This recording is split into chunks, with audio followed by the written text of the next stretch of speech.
Now, my relationship with David Miscavige started in 1990. So basically 4 years after David Miscavige took over.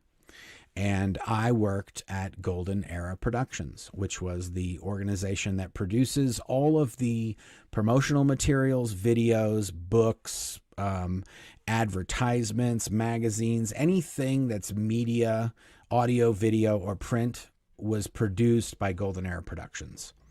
And because David Miscavige had also worked in Golden Era Productions in the past, he loved to hobby horse and micromanage Golden Era Productions all the time. Like when I first went to Golden Era Productions in 1990, I worked in an area that made cassettes.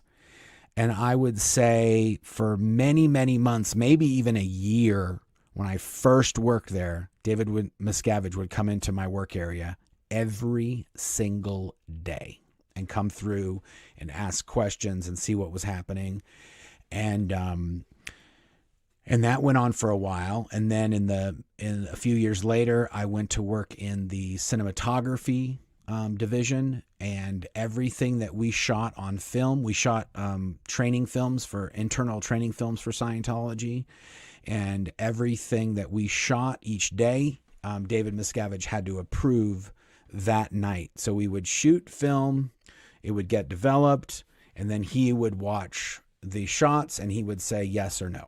And then if we had a reshoot, that was like a big deal, and we would get in trouble. And so there was a lot of times when we would meet with him and he'd say, why did you guys do this? Or why did you do that? And we'd get notes back on the shots from him.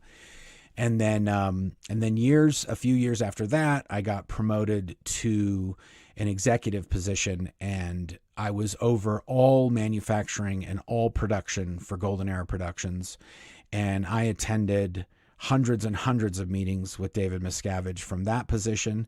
And then also I produced a lot of the Scientology events.